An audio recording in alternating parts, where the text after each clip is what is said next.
guys, I am the CHALL, your channel for Doncaster Rovers FC content, and welcome to this episode of the DRFC Daily Reports. Now this one's a special one because we're going to take a look at all 7 trialists that are either not there anymore or there's one that's still, being talked about for a contract.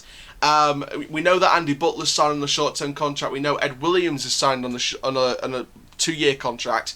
So the 7 others, all of them have gone apart from one, which was the contracts on the table for him. So we'll have to see what happens with that. So we're going to talk about all that were on trial. Some of them we knew about, a couple we didn't know about. So we're going to share all that with you.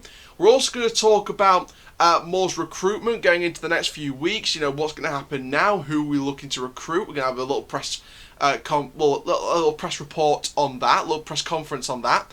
But before we get started, I want to discuss with you guys something. Now, of course, you saw yesterday's video. It was a bit of a start preview, like a broad preview for the Charlton game this weekend in the league. And, of course, we spoke with Tyler Rowlinson, who's a Charlton Athletic fan, big YouTuber. Massive shout out to Tyler, man. I mean, he was fantastic to be on the channel. And it was our first hour-long, or just over an hour video on the channel, which is a big one.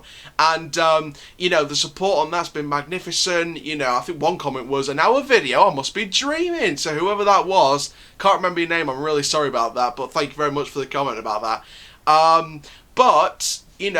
Hopefully with more fans, with other fans in other teams in this league, we will do more previews like that at the start of the week. And then, of course, don't forget, on Friday, you're going to have my preview for the game as we get closer and closer to the day before the game.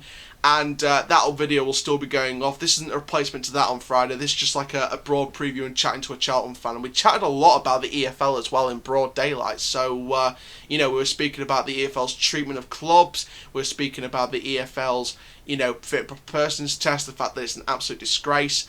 We were chatting about a lot of different things. Last weekend, we both agree we love to see cocky Peterborough fans getting mining and whining and stuff like that when they lost to Accrington Stanley. But no, to the nice Peterborough fans, I'm sorry you lost. But, to the cocky ones, you deserve it. We were speaking about different clubs. And, massive video on there. Also, in the link in the description down below, I have put a link to the 92 podcast website. Now, this is a podcast done by a guy called James. Massive shout out to him. He did brilliantly. Thank you very much for inviting me on. And we were speaking about Doncaster Rovers in this episode. You can check out the Donny Rovers episode, which is out now. I put it all over social media, off Twitter, off Insta. It's all over there now. And also, you can check out the 92 podcast website. Again, link in the description down below. You can find that episode and the first episode with the Barrow fans. So you can check out Barrow and Donny Rovers episodes on that website. I got to chat about Donny Rovers on that podcast along with 18 Dapper and a guy called Adam, who's the lead writer for Into the Empty Net, a social media platform for Donny fans. So massive shout out to Adam and 18 Dapper, who is a fan of the channel as well. Massive shout out to you guys for being involved with the podcast as well. And thank you very much to the 92 podcast for having me on. Much appreciated. And it was a dream to talk about the club. And it's just these little things, these steps that make me just love doing this even more. So thank you very much, guys. And let's get on with why we're doing this video. It's Daily Reports. We're going to talk about a couple of different stuff. And let's talk about first the 7 trialists remaining that are gone or staying right now. That we didn't know about or we might have known about. So we're going to share with you all the details on those trialists right now. So all the information is from the Free Press. And we knew that Andy Butler and Ed Williams were 2 trialists that have signed. These 7 ones are ones that haven't signed. Or there's one that's on the verge potentially of signing. So we're going to talk about all 7 of them. So the forward was Marcus Barnes, part of the second wave of trialists. The midfielder attacker featured against Derby County before the trial ended. He's the younger brother of former Rovers midfielder Giles Barnes, any of you remember that guy, and he was released earlier in the year by Southampton, the Premier League side. So the 23-year-old left Southampton, released by Southampton, and then came to us on trial for the game against Derby, so part of the second wave of trialists. So I think, some of us got an idea about that one. It's interesting that Marcus Barnes is on trial. Comment down below, would Marcus Barnes have been a good player for you guys? I think a couple of people on Twitter think it would have been decent to have as, an option. I said about Marcus Barnes, maybe he wasn't the best option, so maybe that's a blessing in disguise to an extent. But I'm sure Marcus Barnes would have been useful. The second one, Kenise Carroll, who's a versatile holding midfielder, previously on the books of Oxford United and Brentford. Now, he was one of our most recent trialists involved for Rovers, who played in the friendly with Man United's under-21s. Now, the 21-year-old who finished last year at Stevenage did not do enough to earn a contract. So, again, this is a situation where he didn't do enough to earn the Rovers contract. So, you know, a couple of people, again, on Twitter saying that he would have been a good option maybe in the midfield, could have been decent. You know, previously on the books of Oxford and Brentford, you know, that's got to be worth something, especially with, you know, Oxford always pushing for promotion year upon year, Brentford, you know, pushing for Premier League promotion last season. You know, so Kenise Carroll maybe would have been a good option, but again, didn't do enough, and, you know, that's our transfer strategy right now. Those who don't do enough do not deserve a contract, and from the report, he didn't do enough, so he doesn't deserve the contract. So, you know, we only want the best players in this team, and I think that's a good mentality to have. Next up, Jordan Davis, the midfielder, had done enough to be offered a contract with Rovers, but did not wait around for a formal offer to be made, and instead signed a 2-year deal with his former club, Wrexham. The 22-year-old was released by Brighton Hove Albion earlier in the year and arrived among the first wave of trials with Rovers, featuring against Scunthorpe and Bradford. Now, Jordan Davis, I spoke about that one in previous videos about nearly a month ago now. Very interesting theory, that one, because, you know, I think that was probably one of our most embarrassing moments of the transfer window this year. The fact that, you know, Davis went to Wrexham and didn't wait for the contract to be signed with Rovers. So, you know, it is embarrassing, but to be fair, one, I don't think Davis probably was the option in the midfield, in the wing positions that we were looking for, in the wide midfield positions we were looking for.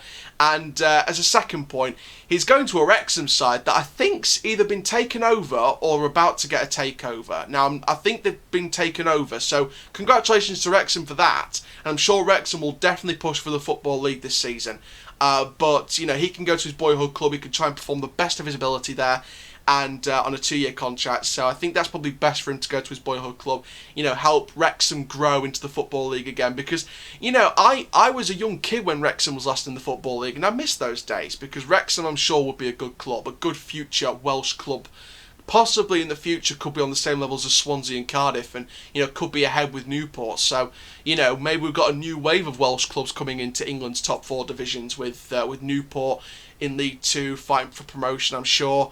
Wrexham probably coming up to the Football League this year, in my opinion. I think they're one of my favourites to get promoted, along with Swansea and Cardiff, who are already in the Championship. So, you know, there's a new wave of Welsh clubs that are on the rise here in Football League. Next up, the young goalkeeper. Now, this was the third choice goalkeeper that was used in the Bradford friendly. This is Jonathan Flatt. He was featured in the friendly, and Darren Moore considered adding a third goalkeeper to his squad for cover. Of course, we've got Lewis Jones, got Bursic on loan from Stoke City for the season, and of course we don't have the third option apart from, you know, the youth keepers like Ben Bottomley and stuff like that. The former Wolves youngster was latterly in the EFL with Scunthorpe before dropping into non-league. He featured in a Rovers under-23 game in at least one game for cover.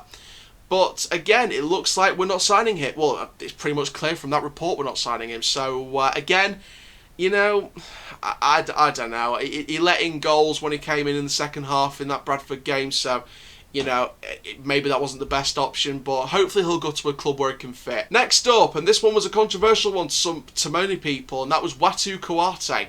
The midfielder featured in friendlies against Bradford and Scunthorpe before the trial was ended. The 24-year-old Cameroonian spent 2 months with Dundee United 3 years ago, but it's his only spell in British football, but has based himself in London this summer in order to try and find a club, with previous features for clubs across Europe. So this one, again, very, very interesting. Now, I spoke about his disciplinary record. His discipline is not the best of records, unfortunately, for him. And, you know, with past track record, I think that he would have been just a negative, you know, personality in the dressing room. And I think that he may have, you know, he could have been a negative person that would cause dressing room unrest within the squad. So, you know, but to be fair, in the holding midfield positions now, we've got players in that position now, so we don't really need a midfielder now. We've got Gomez, who's an absolute we've found a goal-scoring midfield gem in Magic Gomez right now. Ben Whiteman, club captain, absolutely a future legend with the club if we can keep him. You know, and I think that we're all right in that position now, especially with the likes of Taylor Richards, maybe on a permanent move next season from Brighton, if he can do well on loan this year. Ed Williams, brought in from Kidderminster, can play attacking, can play holding from Kidderminster Harriers. So I think that, again, we've got cover in that position. Next one then, Nathan Thomas, the former Sheffield United winger. I'm on the first group of players invited on trial and played in the friendlies with Scunthorpe and Bradford before he was let go. So again, this one, a lot of doubters with this one, and I think that he can find a better club in my opinion. I think that Nathan Thomas probably wouldn't have got the game time he would have done it, in the reserves at Sheffield United. I think that, I think his best outfit, and this is no disrespect to Nathan Thomas, I think the best outfit for him is a League Two club. I think that that's a better game time for him. I think that's a better way of getting game time, and I think that a League Two club could take him on a free transfer, because you could find a gem in Nathan Thomas. You never know. Finally, the one that's got the contract offer on the table, still waiting to sign it, and could be potentially our next signing, and that is Charlie Seaman. The young right back was offered a contract after impressing during his trial, which included game time against United's under-21s. Of course, we battered them about 5-0, I think it was, 4-5-0, so that was a big scoreline. The 20-year-old is a free agent after leaving Bournemouth earlier in the summer. So again, we're looking at this. Charlie Seaman, is he a good option? In my opinion, if there's one position we do need extra cover for, that is the right back position, because we've only got Brad Halliday as a true out-and-out right back. Apart from that, we've got a few centre-backs, and a couple of them can play at left-back, with the likes of, Cameron John, that's been transitioned into a left-back at certain times. Brandon Horton, who's our youth player, but apart from those two that can transition into left-backs, we've only got centre-backs, and we haven't got any cover for the right-back position if Halliday gets suspended or injured. So we do need one or two players in that position, and I think Seaman could be an option. I mean, we could find a hidden gem in the form of Bournemouth right-back, but we'll just have to see. So there we go, that is speaking on the fresh crop of trialists. So of course we've got 7 there. We know that Andy Butler's signed on a short-term contract. We know that Ed Whiteman signed from Kidderminster Harriers. And looking at those options, I think that Charlie Seaman is the one to take us forward in terms of cover for the right back position. I think that with the other ones being let go, I think they can just join other clubs. I think they'd fit better at other clubs. Obviously, Watu Kouata, like I said, he's trying to live in London to try and push through a move to a club in British football. So it'll be interesting to see where he goes. But with Charlie Seaman, I think he'd be the perfect signing, be a perfect cover for Brad Halliday. Because if you look at Brad Halliday, released by Cambridge in League Two, he's kind of like the hidden gem. He's probably one of the best right backs we've had in a couple of years at the club. And you've got to remember, he's like, 23, 24? So Brad Halliday's still got his prime years to come in a couple of years. So, we're going to have this guy for a good few years before, anything starts to downgrade, like the usual football pattern would show. But you never know. He might actually upgrade if he comes to a 31-year-old further down the line. But to have someone a couple of years younger than Halliday as a backup option like a Charlie Seaman in the squad, I'm not going to lie, that'd be perfect, because it's good to have younger options. And I think that whether we do get promoted or not, I think one of the main points going into next season will be to have like a third right back, shall we say, if we are going to loan out Seaman to a non-league club if he doesn't get any game time this season, if he does sign the contract. Maybe we get a young right back in from the Premier League. We know we're a bit of a feeder club from the Premier League, so we can get young right backs and young anyone from the Premier League. Usually the 18, 19-year-olds, maybe even 17 or 16. You never know. And I think that a right back that's in the teenage years from the Premier League would be a good option on loan next season to compete with Halliday. But for now, I think if Charlie Seaman signs a contract, we could pick out the best of Charlie Seaman going into this season. So I think he'd be one signing I'd definitely make. But in terms of signings, though, I'm going to go through an article about recruitment, and then I'm going to talk about the first team squad and tell you where I think we need more signings. So according to the Free Press, Moore is delighted with the recruitment of new players carried out so far and is now focused on bringing cohesion within the freshened group. But he will continue to look for new additions when the season shortened by 6 weeks, set to be incredibly demanding on the squad. Now, Darren Moore officially told the Free Press, "I only look at it because I've looked at the fixture list and it's a demanding one." Moore said ultimately to deal with the quick turnaround in games and travelling with the week, that is why my work over the next few weeks is to claw back some days when we've only not got a midweek game. The window is open for another few weeks. We'll have a look at the squad and see where it is and see how it goes over the course of the next couple of weeks. We've done a bit of business now and brought in some people. It's about settling in down and having a look. If the opportunity presents, another one becomes available and it's right for Donny Rovers to boost the squad and get a bit more depth and it fits for us, that would be great. For now, it's about me working with the team, settling them down and finding the cohesion. Now, Rovers' exit from the Carabao Cup means they've got blank midweeks for the remainder of September before October presents 8 matches to be tackled. And Moore is relishing the time on the training ground. He said to the Free Press, for the next couple of weeks, I'll be honest, I'll be really pleased to have it. It presents us with an opportunity to work. We've got a squad here. Now we settle down and work. There's a lot of stuff to do in and out of possession of the ball. And of course, in bits and pieces, he said to Jamie, there is work to do.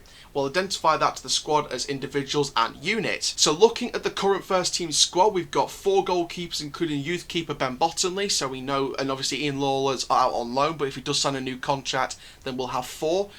Including that youth academy one that's probably the one youth academy keeper that's probably going to be closest to the first squad.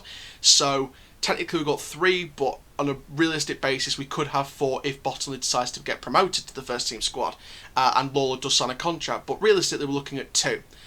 Looking at the defensive positions, I spoke about earlier Charlie Seaman. If we sign him in, we've got 2 right backs, 2 out and out set left backs, 3 out and out centre backs and 2 centre back left backs as well. So plenty of versatility in that defensive options.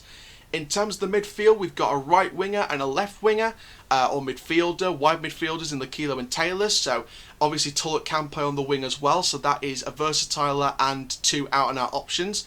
Centre midfield, we've got the youth guys, Greaves, Hassani, Ravenhill looks good in pre-season. But in terms of first teamers, we've got Coppinger, Williams, Richards, and Whiteman. So we've got 2 on loan. 1 could be permanent with Taylor Richards next season. And of course, looking at the basis of it, we've got 4 overall. Then attack, we've got 2 out and out attackers with Okunabiri and John Jules, with Tulloch playing on the wings as well, like I've already said. So looking at the squad, who do we need to recruit? And I'll talk about those positions right about now. So that is the report on Moore's recruitment, the last story of the daily reports today. Now, speaking about those positions, there's 4 positions where I think we need new signings. Whether it's loans, whether it's permanent on free agents, I don't care. Undisclosed fees. We'll do another Cameron John deal. We'll get like a young Premier League guy on a permanent deal if we can, organise it. But looking at the basis of those deals, we need a right back for cover for Halliday. We need a right winger and a left winger as cover for Lakilo and Taylor, along with Tulloch that can also play in that spot. So maybe probably a right winger instead of a left winger, because Tulloch, can play. Or to be fair, because I saw that Tulloch did do good on the left wing and the right wing. He could do good either side. So maybe we do need cover on both sides. I was thinking about it for a minute. I was thinking, what about the right side and not the left side, or what about the left side and not the right side? I would rather have 1 for each side as cover, just in case. And then we need another out-and-out striker, someone to provide competition for Jiri Okunabiri, who I think could come on really good this season, and John Jules, who's on loan from Arsenal, who I think showed some attacking intent without getting a goal. So we do need another striker to provide some more competition. So looking on the basis of it, if we do sign Charlie Seaman on a free agency from Bournemouth as a right-back cover for Halliday, that leaves us with the right wing, the left wing and the striker. So potentially in the next few weeks we need at least 3 more signings. Whether that's 3 free agents, 2-year contract, undisclosed fees, and a striker on loan, that I don't care. I don't care. Just 3 out-and-out signings, as well as Charlie Seaman to make it 4. And I think we'll be all right. I think with those 3 positions, I think we'll be all right. The midfield, I'm not, afraid of that, because we've got good youth players in Hassani, Greaves, and Ravenhill. Centre-back role, we've got 2 centre-backs that can transition into left-backs as well. So left-backs all right with James and Amos. And of course John and Halton as the youth guy. Centre-back roles, we've got Butler in, we've got Anderson, we've got Wright, who's our 2 centre-back pairing, probably our best centre-backs for a good few years now. And, we're really building the squad now. So I think if we can get Charlie Seaman over the line, get a winger on each side over the line, and another striker on the line, because Moore did come out and say, and I spoke about it in a previous episode of the Daily Reports, that, he wants more attacking options potentially. If the options are there, he'll go for attacking options. So a right wing, a left wing and a striker, along with Charlie Seaman as backup for Halliday, and provide competition for Halliday as the right back, I think we'll have the squad going into the season before the end of the transfer window. But if we can get those positions, the right wing, the left wing, the striker and Seaman as the right back over the line, before the end of the window in mid-October, I think we've got a very, very good team going into the rest of the season, until at least January. But if things aren't working, if we can't pick up results, if we do need to invest in certain positions, then we'll need to invest in certain positions in January. But looking at it from a summer window basis, I think our transfer recruitment, and I've said this in the past, I think it's been the best recruitment for a good couple of years, a good few years. You know, you got to look at last season. We signed loads of loanees, short term, and then there was a couple of full season loans that transitioned from short term. In terms of permanent signings, we brought in Magic Gomez. That was a good one. You know, and of course in January we brought in the likes of Devante Cole and Fajiri Okunabiri. You know, Devante Cole didn't turn out to be much of a success. Rumours about Gillingham, so good luck to him if he does go to there. But Fajiri, brought him in from Shrewsbury, wasn't getting the game time at Shrewsbury, was one of our top strikers when he came in. And yeah, very exciting on that basis. But, you know, I think compared to last season's recruitment, this season's recruitment has definitely stepped up from last season. 3 permanent players last time, and this season we've got 4 permanents as well as 4 loanees. I will take that any day of the week. I think just fill out those 4 positions, the right back, the right wing, the left wing, the striker, out and out players. I think we'll have a squad going into the rest of the season. So there we go. Thank you very much, guys, for watching this episode of the DRFC Daily Reports. Of course, we'll be back tomorrow with another episode if there is some more news to come out from the squad. And don't forget, Friday we've got our preview of the Charlton game and, of course, our match review, you know, from the game on Saturday. So thank you very much, guys. Make sure you like, comment, subscribe for more Rovers content. And for now, guys, I am the CHALL. Let's get that subscriber button pressing. Let's get up to 300 subs now. We hit 200. Let's get to 300. Take care, guys. Have an awesome day.